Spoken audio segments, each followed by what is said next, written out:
Blonde, the Marilyn Monroe biopic starring Ana de Armas, has repulsed viewers and led some to turn off the movie after just 20 minutes of watching the cruel and heartbreaking flick. A slew of outraged viewers aired their grievances with the film on Twitter following its release on Netflix on Wednesday, where it was slammed by one user who was unable to stomach the beginning of the movie as absolutely unwatchable. Tried to watch at Netflix. Blonde couldn't stomach more than about 20 minutes of the nearly 3 hours length. That 20 minutes was nothing but cruel and heartbreaking, posted one angered viewer, along with a string of thumbs down emojis. Absolutely unwatchable. Another viewer said they felt vindicated seeing they weren't the only one disgusted by the film. I watched the first 20 minutes of #Blonde and then immediately had to check Twitter to see if I was missing something or if other people were as disgusted as I am. I feel vindicated, the viewer boasted.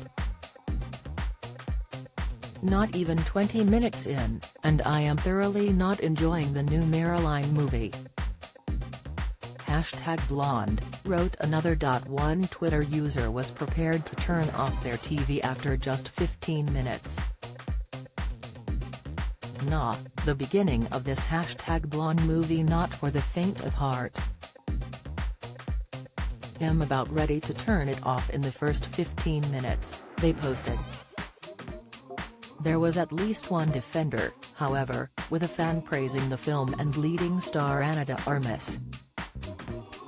Blonde is out and only 20 minutes in. I'm totally into it. Ana de Armas is so good. Also men are evil, tweeted the fan. Blonde finally landed on Netflix on Wednesday after more than a decade of troubled production. While critics have praised Ana de Armas' performance, they cannot agree whether the uncompromising, nearly 3-hour film is an artistic tour de force or another cruel layer of exploitation perpetrated against the 20th century icon. For ID magazine, Blonde is guttural, instinctive, anguished filmmaking that bends space, time, and every cinematic tool at its disposal in service of attaining emotional truth. Or viewers might take the position of The New Yorker's Richard Brody, who called it ridiculously vulgar, seeing the endless torment that Monroe experiences on screen as a special kind of directorial sadism.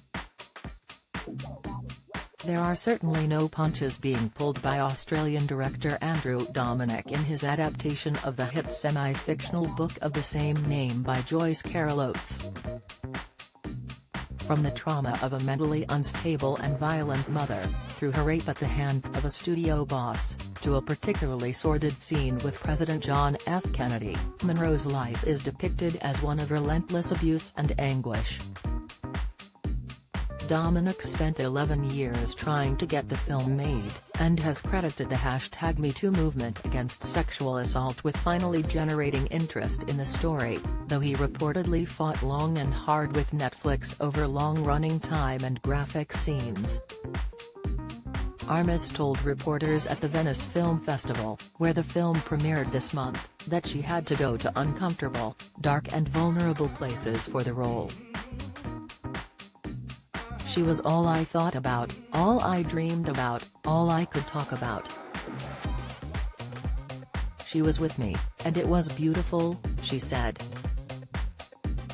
The crew filmed in the real locations where Monroe was born and died, with Dominik saying the shoot took on elements of a séance. It is a star-making turn for Armas, who worked for months with a vocal coach to overcome her Cuban accent and find a voice that could express Monroe's character as well as her own unique intonations. On the first day of filming, I went home with this sense of awe that I had the privilege of actually working with Marilyn Monroe, co-star Adrian Brody, who plays husband Arthur Miller, said in Venice. Dominik's films have often proved divisive.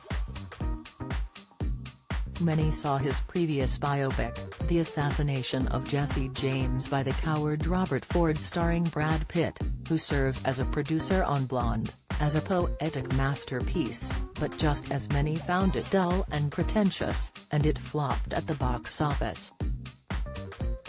Dominic is unlikely to be bothered, however. Blonde is a demanding movie, he told Screen Daily. If the audience doesn't like it, that's the F***ing audience's problem. It's not running for public office. NPR were among several outlets saying the film is an exercise in exploitation, not empathy. But Vogue said a lot of the initial shock may fade over time. History will be kind to Blonde, a Hollywood biopic in real anarchy mode,